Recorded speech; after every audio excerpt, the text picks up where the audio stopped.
Well, welcome. Good afternoon, and thank you for joining this session after your post-lunch. We promise to make it very vibrant and exciting, and really honored to be here today on behalf of our 4,400 employees here in LA for JPMorgan Chase to be partnering with the Milken Institute on our New Skills at Work initiative.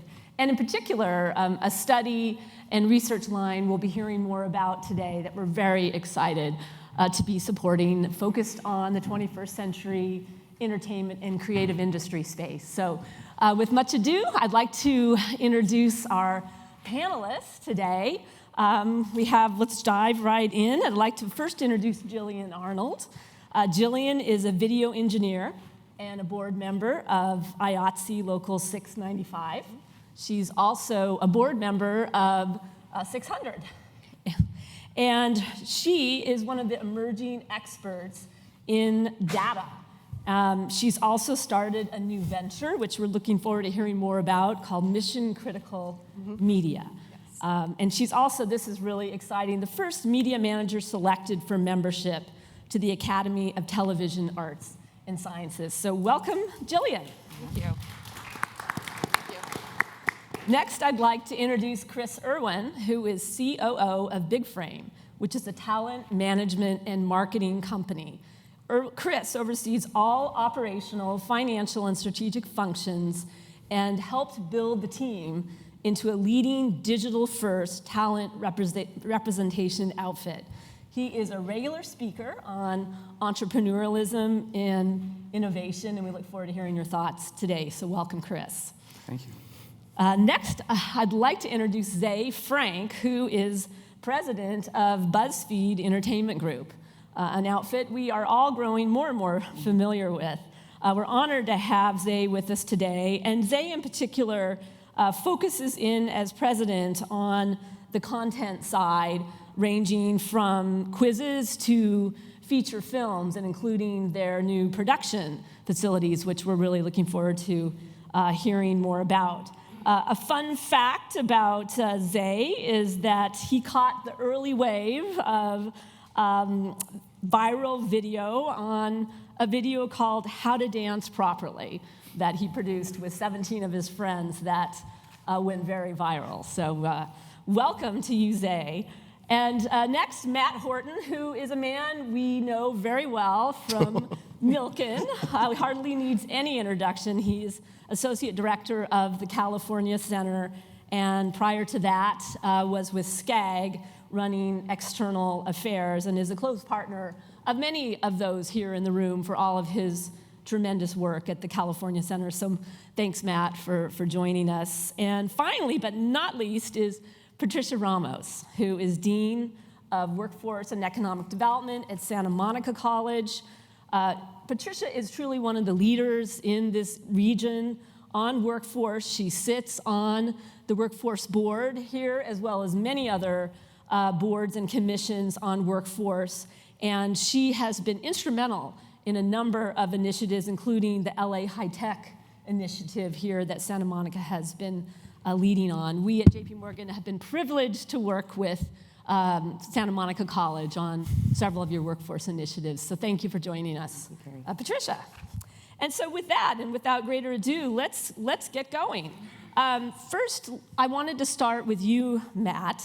And I'm wondering if you could level set us with the research that you're doing, with the facts, and help us understand how to define this changing and evolving sector. What is the makeup of the jobs in this sector? And just share a little bit about your research project with all of us. Yeah, thanks. So for those who don't know in the audience, the Milken Institute has been lucky enough to undertake this partnership with JPMorgan in their New Skills at Work initiative that's looking at the middle skill gaps in jobs throughout the nation in different sectors. And in California, as we all know, and it's not a hard sell, entertainment industry is a huge component of our economy and our workforce. So the makeup and demographics of that workforce in Southern California is of good concern for our center and states and business leaders. So under that charge, we're looking at the makeup of that workforce as we look at the evolution of entertainment platforms into digital mediums and some of the jobs and skills required for that emergent core of higher skill job growth. And if we look at slide number 1, I think this is slide number 1. I'm told they'll put it up on the Ask board. for slide number 2. See what happens. Well, there we go. See, told you. We can see, although we have quite a big dip in reflection of our recession, we have a pretty good clip of creative sector job growth, and we see this in kind of what we would classify in that new digital kind of space that entertainment is really transitioning to. What we don't see is really an apparent skills gap. We see much more of an access gap, which I think a lot of people would nod their heads in agreement. Just anecdotally, I don't think it takes a lot to get there. I mean, the entertainment industry, largely locally, is still about 75% white and 65% male. So I think as we look to cultivate a pipeline, and if we don't want our award shows to, Oscars be so white with a hashtag, we need to look at cultivating a pipeline that reflects a greater access and demographic opportunities. Great. I was wondering if you were going to go through the rest of your slides, so I'll just thank you. I have more. No, that's fine. Thank you very much, Matt. Thank you very much. I'd like to, turn to you, Jillian, and I mean, you are on the ground, on the line, so to speak, day in and day out.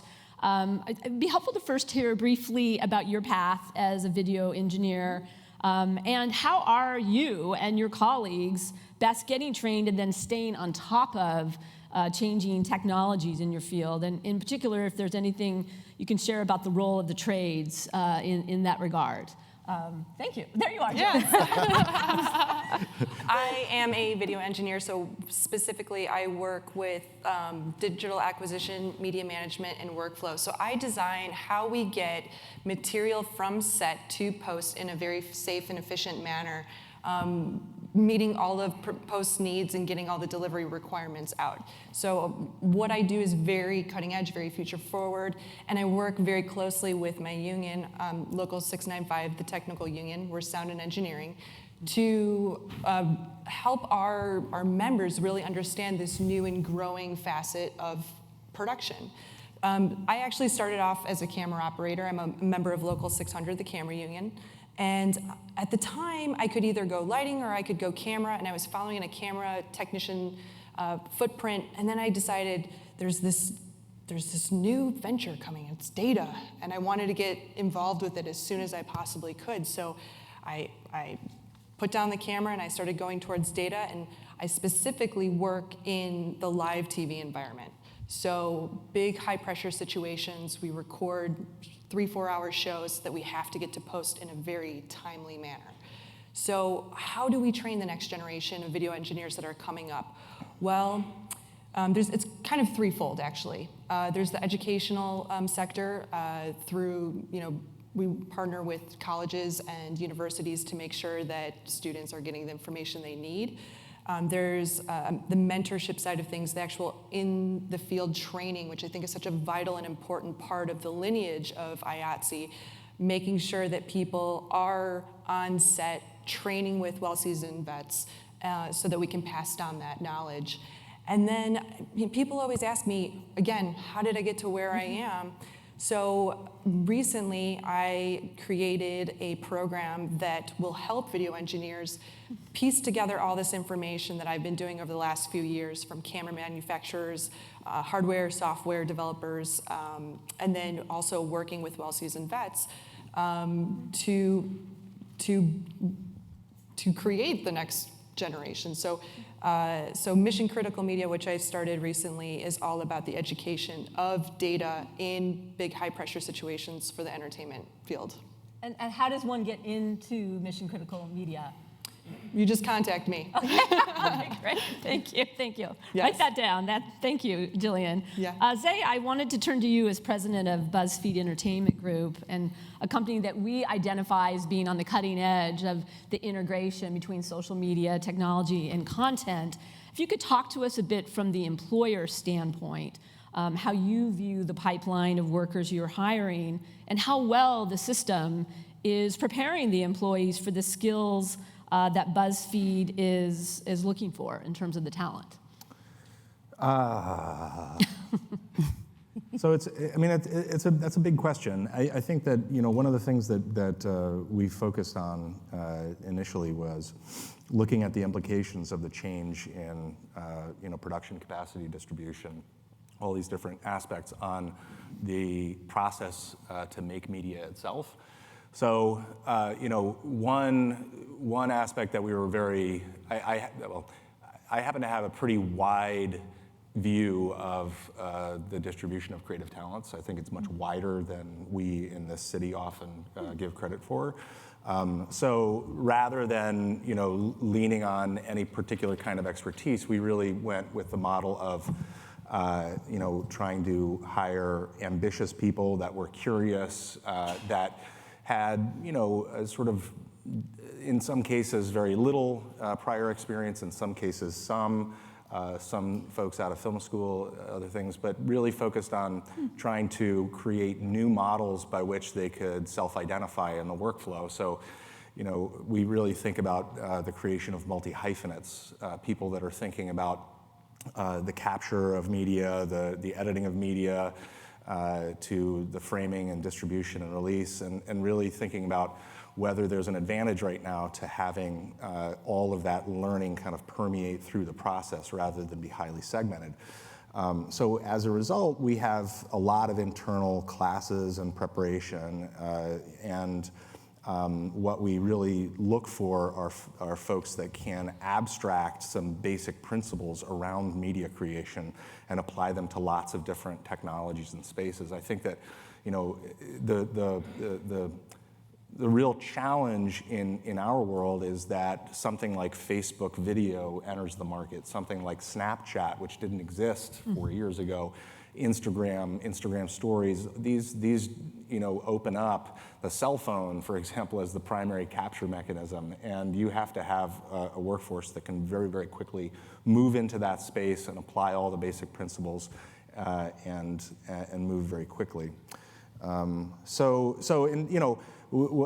Generally we have an intern to fellow to hire path. We also have a resident to hire path. There's just a very small handful of more specialized roles that we have, but in general we're trying to crack the future from the content all the way through the process. And in terms of the pipeline, the things that I would note is first, there's three components to it. The first is that the brand or company is replacing a lot of certificate kind of training in value on resumes. So you look at their prior experience in a company first as a signal to their expertise rather than the sort of specific kind of accreditation and licensure. The second is that I think there's a growing disparity between what you might call the cyclical freelance project-based work and the way that you need to train and function to participate in that economy versus the sort of new media technology spaces that have more full-time labor and look for fixed asset value growth over time, mainly because to have an efficient, well-oiled freelance market, you have to operate more like an API, meaning that everyone needs to have a common basis for language and interoperability at any particular point in time. That means that you have to have standards in software, communication, workflow, process. If you're looking to crack the future and move into like all these different spaces, you can't have that consensus. Sort of necessarily, it sort of gets in the way.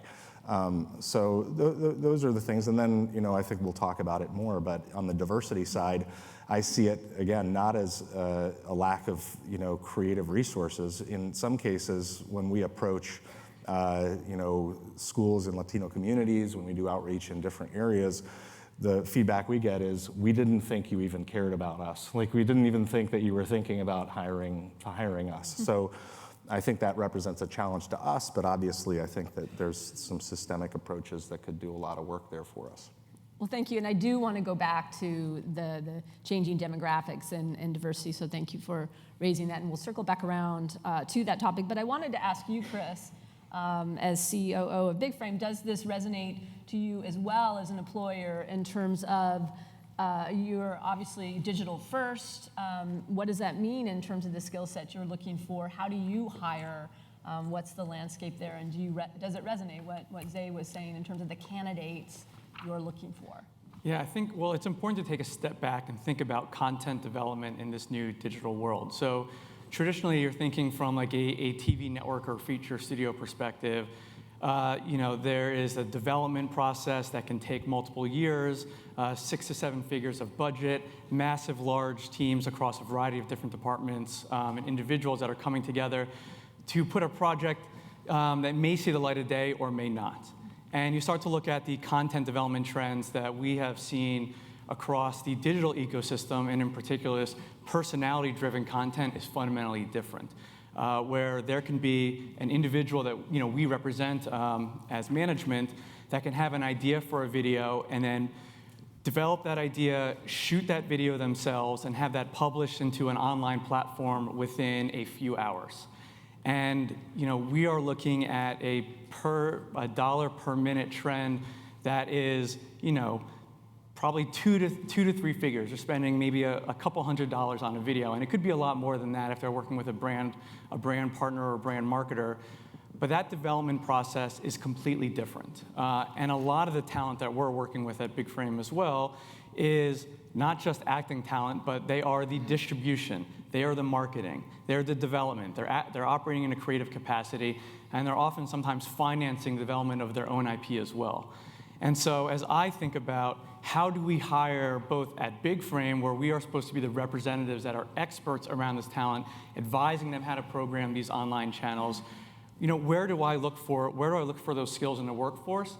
It's really, really challenging because the market that I'm operating in is extremely nascent and around 5 years old. So we have always prided ourselves on having a DNA that came from a lot of different areas within the industry, whereas people that were assistants to different YouTuber-type clients, people coming from the ad sales world. I'm a former investment banker that went to business school, people that grew up through the traditional management and traditional Hollywood ecosystems, CAA, WME, UTA, or Brillstein, Untitled, Principato Young. And we've tried to see how that DNA comes together to gel to support this massively evolving world. And as it's evolved in its very short time, we've realized where we've had gaps in our skills, and so we've looked to the more traditional Hollywood institutions to hire from because of their training pedigree. But a challenge going forward is that going to sustain us? I'm seeing trends in the business where that we might have to be thinking about it differently.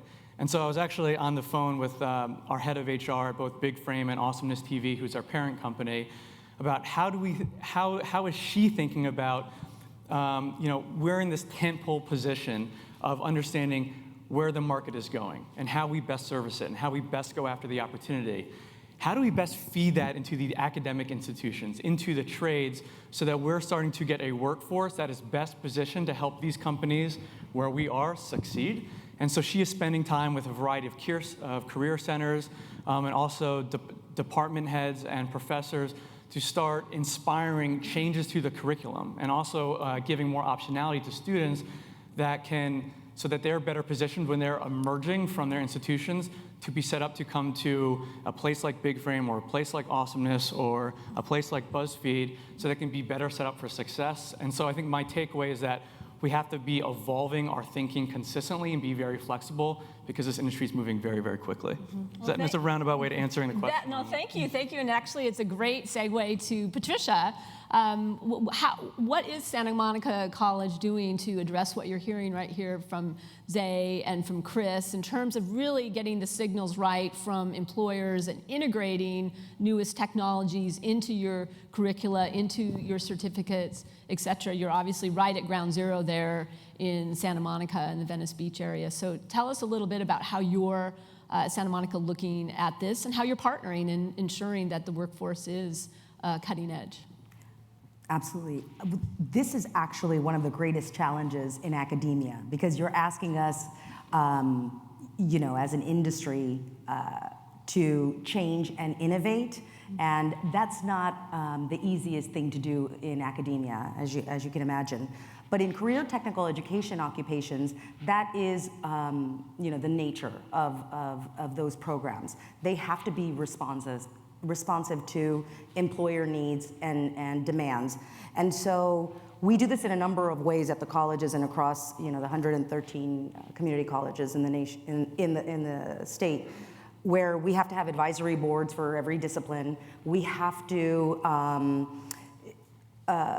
show labor market demand, but that's where the challenge comes in, because what we're noticing in the tech and entertainment sector is that it's not traditional occupational training programs anymore. It's more interdisciplinary, and the nature of that work is very hard for employers to define for us in terms of those skills. So a couple of really good examples that I can give you is a wonderful certificate that was developed by the entertainment, television promotions industry that really came to us to develop a new certificate program to train promo writers, editors. And they basically told us exactly what they needed, and they invested in our programs. And luckily, we had a subject matter expert that was, the chair of the communications department, that was able to put together a program that spanned 4 different disciplines. So this has been about 5 years in the making, where we are challenged as educators to bring that kind of change mindset to the faculty. But I can tell you that at Santa Monica, we are doing even greater things to respond to the tech, a burst and growing community with the 500 tech companies on the west side, which are largely entertainment, right? So we have a beautiful, almost $100 million facility that we are building, and KCRW will be co-housed at Santa Monica College. We're bringing about 10 different disciplines together that have never worked under one roof. So you're talking about film and entertainment and communications and digital media, journalism, broadcasting, all together under one roof, under one campus, in the heart of the tech community. The facility itself is absolutely beautiful. But then, the last thing I'd like to mention is that Santa Monica College has been awarded a pilot bachelor degree opportunity. So we had to apply, and it was a competitive process. And we were awarded the opportunity to offer a bachelor degree in interaction design. We've recently gone through first stage of accreditation, and that program just launched this fall. So I actually am going to follow Matt's lead, and if you could tee up slide 9. For those of you that are in graphic design, you might know what interaction design is, but it is interdisciplinary in and of itself. Interaction design is the user experience, for another word, but it requires the skills of a web designer, solutions architect, mobile devices, front-end developer. And so that is how we are moving at Santa Monica College. And I can say that other community colleges across the state are doing different things, but I'll pause there and. Great. I was going to just add to that. I think one of your earlier points, to just being able to have the labor side or the demand side dictate and articulate to you what our needs are. I mean, I have a challenge when I'm asked to write a job rec to my HR department so they can put it out onto LinkedIn.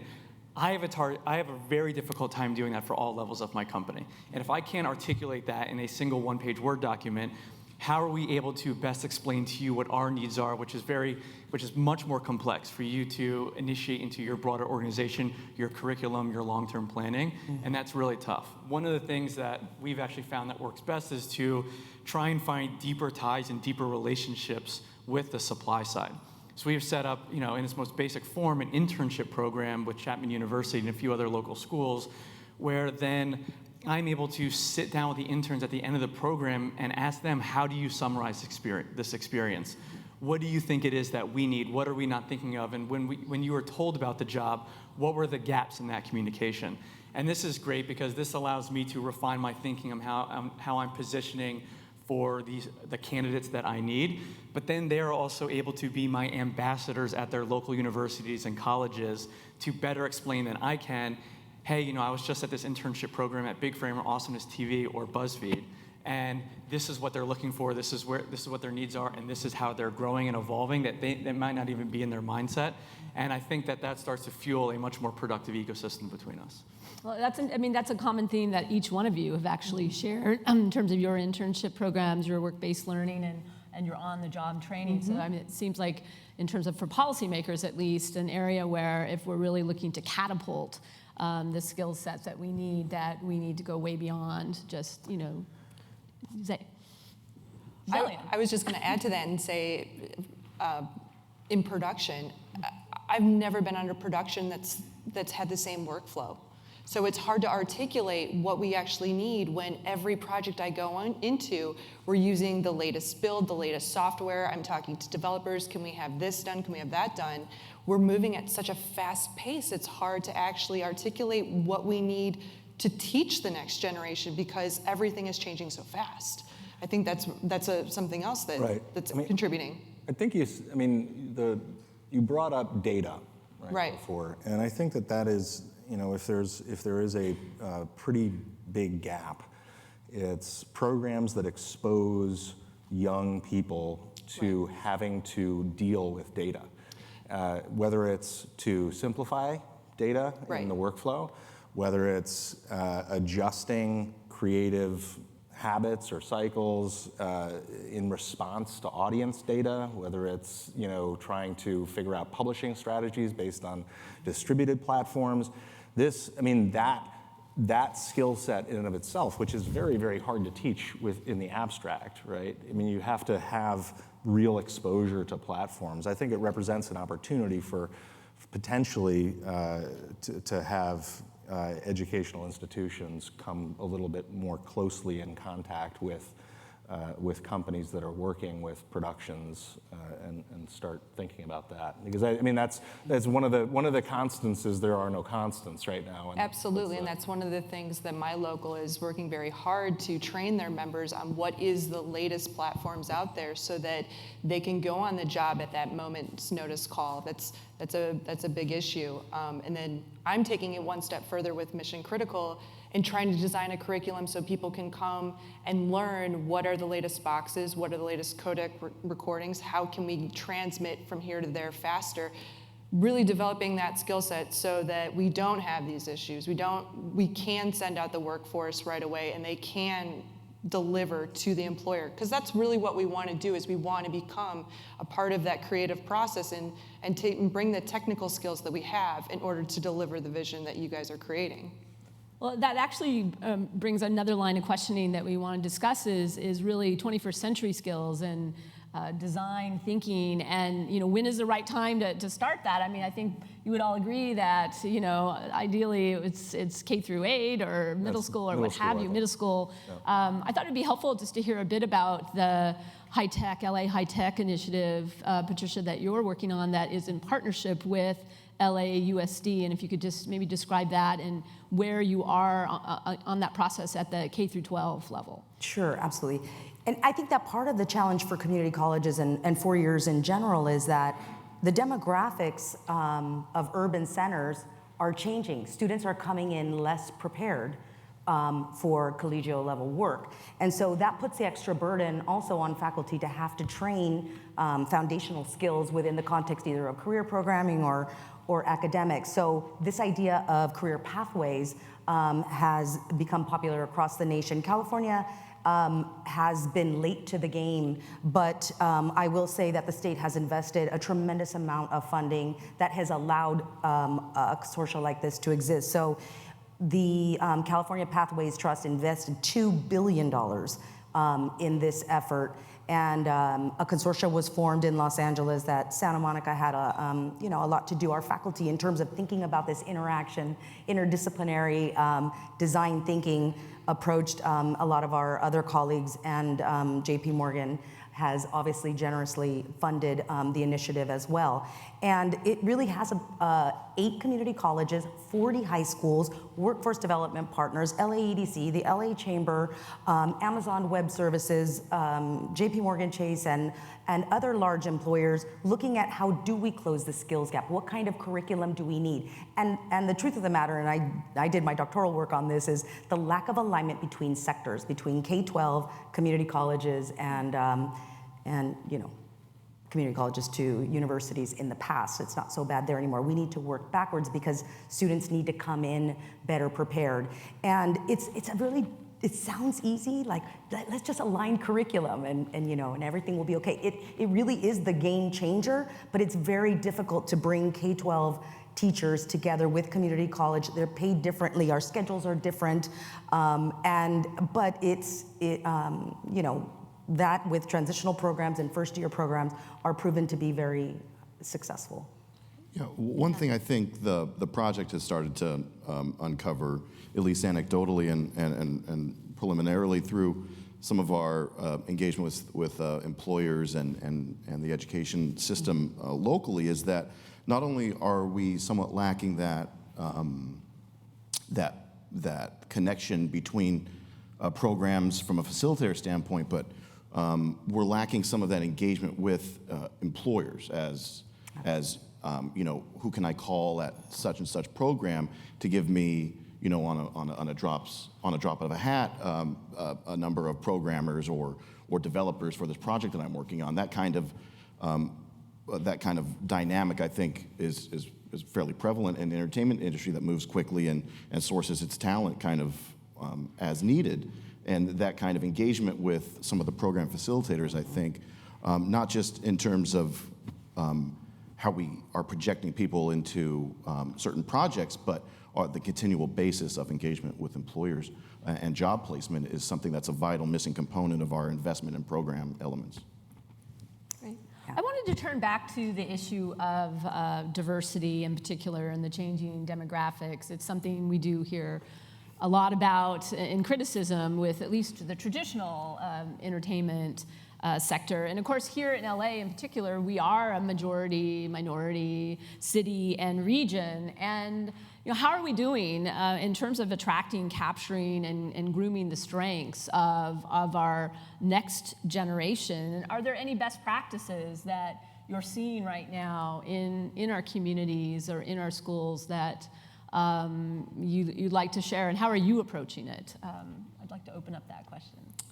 I think right now, from a union standpoint, it's a very exciting time. We're seeing a rise in women in executive positions. The camera union and the editorial union, their business agents are women, which is inspiring to me as a younger union member to want to go on to take on those leadership roles just like them. And my particular union in the sound department, we're seeing a rise in women coming up into the mixing positions. And it's a really exciting time, and we're happy that organizations like the Academy are really pushing for diversity and for more women within their membership. From an actual video engineering standpoint, I would love to have another lady with me. I mean, I know one other in the country, and she's on the other side, and we tag all the jobs. But I had a PA come up to me a few weeks ago, and she said, I'm thinking that I want to do playback. And I grabbed her and I said, you're my new best friend. So we're really trying to encourage minorities and more women to get involved in these technical fields by reaching out to those who are interested. It sounds like, Zay, with you see it's a strength. I mean, it's. Oh yeah, I mean, well, so one thing that I would say is that the focus really has to be at middle school, and partially because we're becoming, I think, media literacy just as a practice, and just, I think that it's a mistake to write off the communication technologies like Snapchat or as just communication. It is media. It's a new kind of literacy. It's a visual literacy. It's one that this town has been exceptional at for a long time, and I think that media as communication and that weird juncture there is where almost all the really exciting stuff is happening right now in culture. So I think there's a lot of opportunities to. We did a week where there were a number of different volunteer programs. We got very fortunate in having a middle school class do a full day with us, and it was just immediately apparent that they were exceptional content creators of the future that just had not really gotten the framework to think about how they were going to put their talents to use. I'm forgetting the woman's name, Jane. She runs a series of charter schools here that have been sort of identified as distressed, and so we're going to reach out and try to work a little bit more. So in terms of the strength of diversity, I mean, number one, this speaks to what I was talking about before. A couple points here. The first is that in the media is becoming more global very rapidly. Most of the platforms that we're publishing onto these days don't have the same kind of verticalization of territory, so stuff permeates broadly. It's very, very clear that in some segments of media creation historically, many, many voices have been left out of the equation, and that's not just culture of origin, race, gender. It's also personality type. And in some cases, when we look back on the historical record, even as recently as 16 Candles, the portrayal of Asian Americans was horrific, really, in form. And it's a good reminder of the degree to which we're underserving, I think, people. I often say that the difference between a good book and a great book is when you come across a line where you say, oh my gosh, I thought I was the only one that thought that line, and suddenly there is this opening up of the world. We have that opportunity. We have that opportunity for people that are shy, for people who have, who come from all different backgrounds, who want to see portrayals of different body types, all that kind of stuff. For me, that's the real challenge. If LA wants to get ahead of the curve, I think that we need to stop focusing on just one or two major industries and thinking about a commoditized, workforce that can support it, but really, lean into the next generation of media creators. And it's going to be dicey because a lot of times when you do that, a lot of the business lags a little bit, right? And the dollars, come a little bit later. But when I think about, what Big Frame is doing and awesomeness, it is, cultivating a variety of voices. I just think that there's massive, massive opportunity there. I want to add to that. I think that's a really beautiful notion. I want to pronounce this properly, the democratization of content creation. I think one of the challenges of diversity have been barriers to education, barriers to resources, barriers to financing. And you think about this new content creator set, especially those that we represent on Big Frame, all you need is a smartphone and some Wi-Fi. And so we look organically at what is this new creator set on the platforms that we represent, like YouTube. So YouTube has 500 million plus creators across the world, and if you look at their population, they're black, they're white, they're Asian, they're young, they're old, they're mixed race, male, female, and we're like, this is the new trend, and this is what we need to embrace. And so I always tell the team, as you're looking for the next star, you're looking for that new up-and-coming talent, don't wear the traditional lens that we all have from like our upbringing, but look at what the technology has, how it's empowered this entire community, which is really, really powerful. And that's caused us to really rethink our talent recruiting and how we're servicing them, and just how much I think these new platforms are really creating an exciting new melting pot for the entertainment industry, for Hollywood, and all the cross-border work that Zay was talking about in his point as well.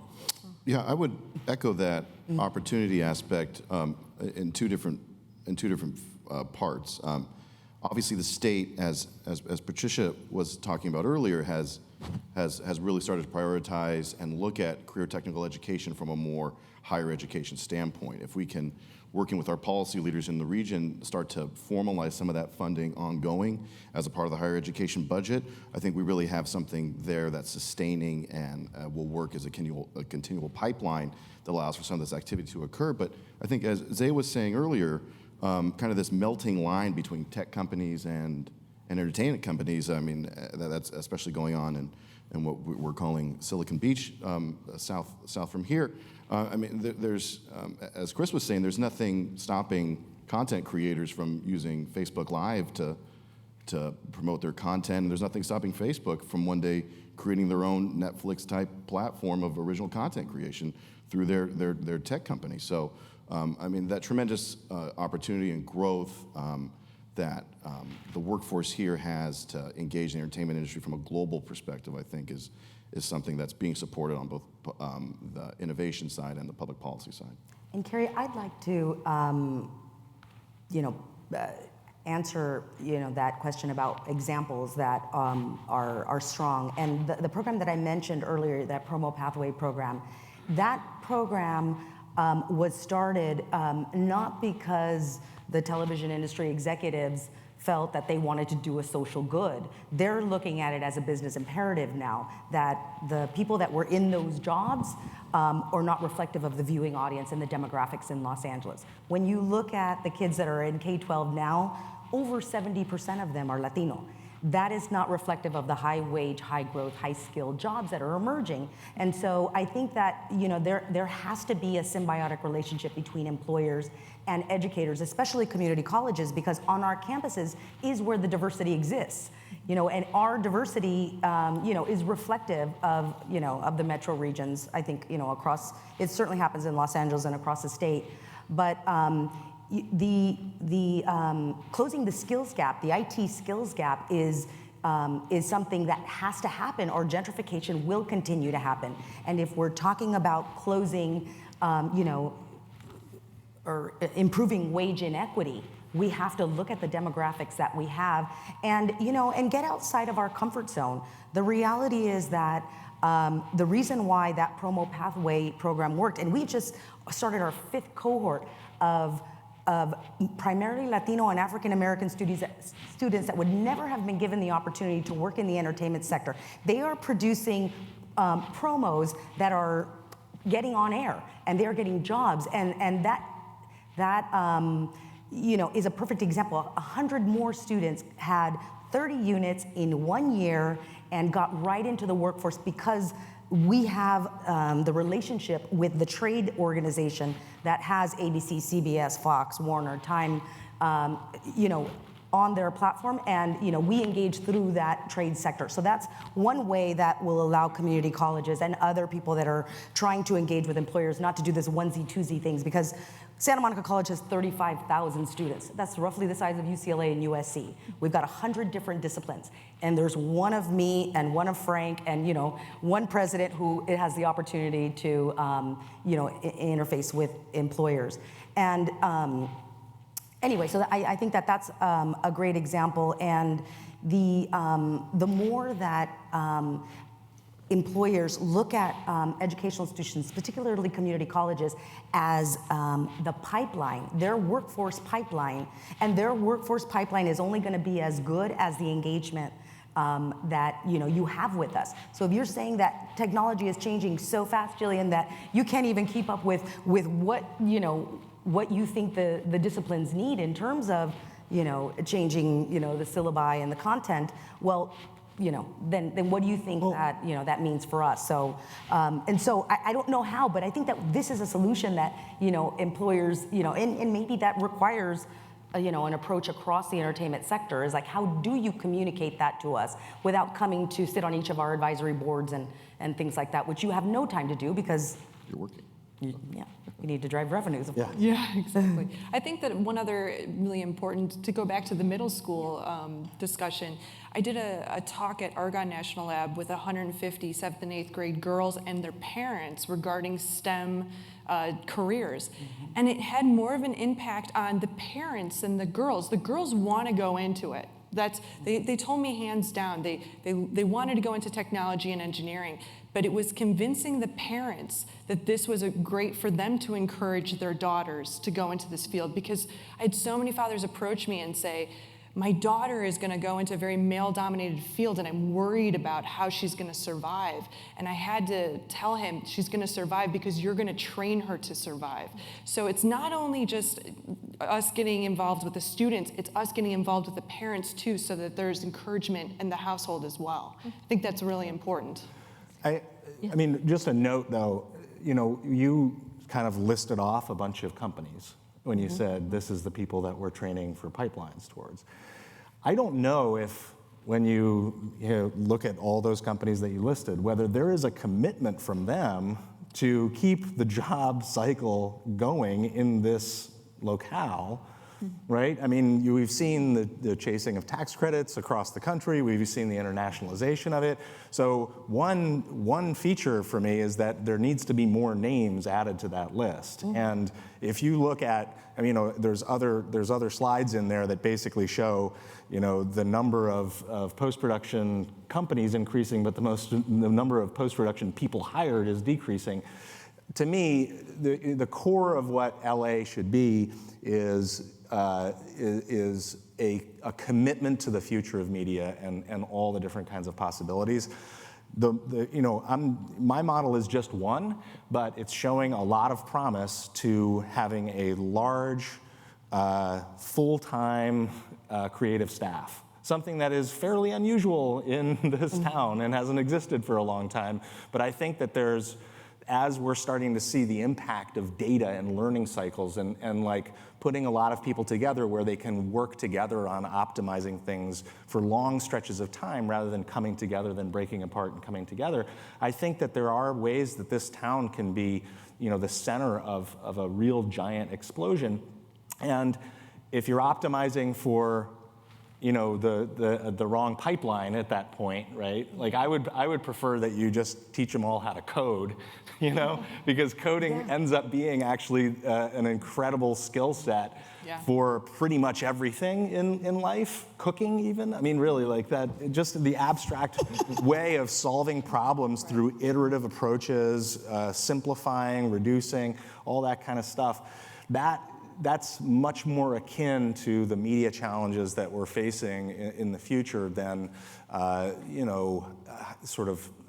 not going to throw any discipline under the bus. But there are some that have become so hyper-specialized to a particular industry that it almost feels like collusion, except not on both sides. And I'll say, with our New Skills at Work initiative, that is a major focus, is on the data side and making sure that we're training to the jobs that not only exist today, that are exist tomorrow, and the occupations that are growing tomorrow. And the truth is, we've had very poor data and poor signals to our educators and others who are trying to do this training. So it is a major reason why we're partnering with Milken on this study. And Matt, I don't know if you have anything yet to share in terms of both the makeup of this sort of Uber sector and the growing side of the convergence of technology and media, or is that part of what will be in the study that we'll be able to look at the various pieces of this sector and better be able to align our focus? Maybe you could share a little bit about that, where you're headed. Oh, well, the project itself from a research standpoint is kind of wrapping up. I don't have to get into those details, but kind of the industry profiling. And in terms of aligning with the New Skills Initiative, we're really looking at that kind of creative core of jobs that align with kind of content creation. But it also is taking a look at the pipeline and ecosystem that's facilitating access to those jobs, and then coming up with a few hopeful best practices based on industry and education that can help facilitate that, and not necessarily in terms of policy, but just something that can help sustain that growth that Z took some of the wind out of my sails, because that global aspect to the workforce here is something that I think the project will reinforce that we have to kind of guard against in terms of the higher tech and the cultivation of jobs that are more holistic and supportive of like the coding aspect of what it is that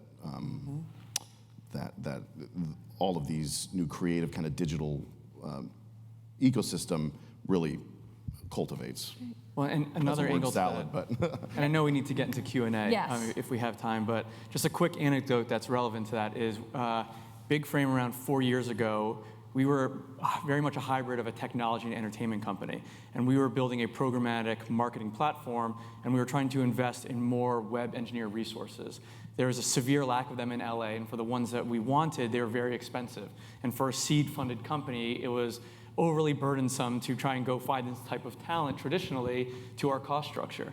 But what we did is we actually found through the General Assembly program 2 film professionals that had realized that they wanted to evolve their careers, get out of direct production, and evolve based on this understanding need in a different area of entertainment. And so they went through, I think, a 3-month intensive training program to become mobile and web engineers. We hired them out of this program, and as part of that, our hiring was continued on-the-job training that I believe allowed them to complete their certification. So we were able to get very adept, skilled workers at a somewhat market discount rate because we were also investing in them as well. That was a win for Big Frame. It was also a win for the 2 employees that we brought on. And so I think beyond just the understanding of developing program and curriculum, et cetera, it's just also this awareness to make the labor force aware of like, what are these workforce trends that you should be privy to? You know, what jobs are maybe shrinking or not needed, but you still have foundational skills that can be evolved elsewhere, and where is that growing demand, and how you best match that up. That was just a really interesting point in our history. Thank you. Thank you very much. Well, I would like to open it up to questions. We have about 6-7 minutes remaining, so please, audience members, ask your questions over there. It's hard to see. Yeah, thank you for a great conversation and introducing a lot of really important perspectives. I would like to hear more about a kind of an apples-to-apples comparison about traditional jobs in entertainment and what you foresee being developed. You made some passing reference to the new kinds of production, of course, being necessitated by short videos and YouTube stars and whatnot, but that's a massively smaller production challenge involving far fewer people with a more generalized workforce than we presently see. And I guess the real metric that I'm curious about is how many of these people can afford house payments or braces for their children and going forward? Or should Santa Monica College be developing a curriculum based on how to redecorate your parents' basement? Thank you. So No. Anyone like to address that? Does anyone else want to kick it off, or is that And directed do we at have me? any data yet, I have no Matt? idea. Or, I mean, do we have any data? The cost of living challenge, I think, if that's what the question is trying to get at in California, is pervasive. I mean, housing costs are well in excess of median incomes. I mean, the cost of living for other types of amenities continues to skyrocket. So if that's an access issue, it's also another question for us to look at in terms of how we're facilitating an ecosystem. But what Chris was talking about earlier in terms of your apprenticeship model, it's something that we've heard a lot in our stakeholder and industry interviews as being really important, that creates interaction and some kind of pipeline to these jobs. But back to the cost of living challenge, creating those apprenticeship and internship programs that are actually paid is proved vital in making sure that you can have this opportunity and get the job experience, but you can actually pay your bills and at the same time. And as I understand it, as part of your study, you are looking at the traditional side of entertainment, television, et cetera, as well as some of the new technologies. Yeah, and especially so in you that. will be, Yeah, and the make. but that wasn't a cost of living question. that was just a straight up question about about whether there's meat on the bone here, and the answer is yes, there's meat on the bone, but not for everybody, and it's not a giant long tail like revolution. It's not like 100,000 people with webcams are suddenly going to have massive careers. That's not really how industries evolve anyways. There's always going to be an evolution in the kind of curve or the distribution curve of resources. On the other hand, we don't exactly know what that looks like. I mean, I'll tell you, 10 years ago 15 years ago, when the weird little video that I made went viral, and I quit my job and I spent my entire life since then understanding what virality was, people said the same thing. They were like, that is so stupid. How could somebody making some dumb dancing video like ever not live with their parents? And the truth is that, it takes a little while for these industries to shake out. My view on it is that a widely disconnected, distributed group of young people that are all just focusing on themselves and their own problems is suspect and probably won't lead to all that much.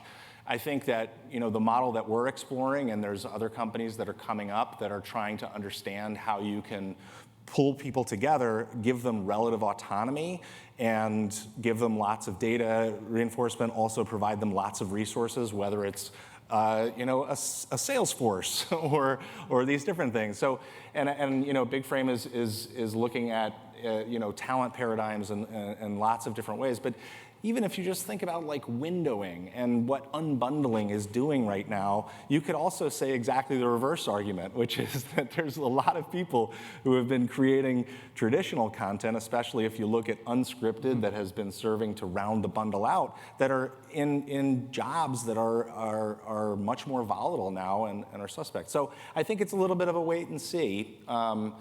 But I think that might be a false dichotomy to some extent. Yeah, and I mean, I think this was also somewhat directed at me, so I want to have a point here as well. Look, as I said earlier, this is... We stood up for you. We came in. We threw some shoulders in there. This is additive to the overall entertainment economy. This is more content creation that's existing in the world today. And I think another important notion is this. It is a new universal truth that if you're going to be marketing or promoting a product or a service, you're going to do that with content. You're not just doing that traditionally now with like outdoor advertising or SEO and AdWords optimization. It is going to be through storytelling, content, audio, video. And so that's going to require more resources to support that.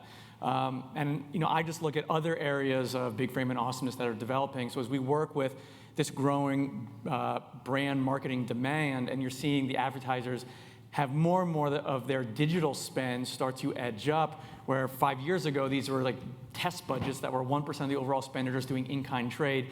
These are now significant portions of the overall spend, and we are staffing up our teams to support that in a very, very meaningful way. And on top of that, I just also look at the numbers. Like Awesomeness TV has, I think, maxed out in recent months 800 full-time flex contractors. These are not even full-time heads that they're working with. So I see this overall economy growing, which I see as a win. But if there's also a rationalization, then that's great for the consumer and that's great for the companies as well.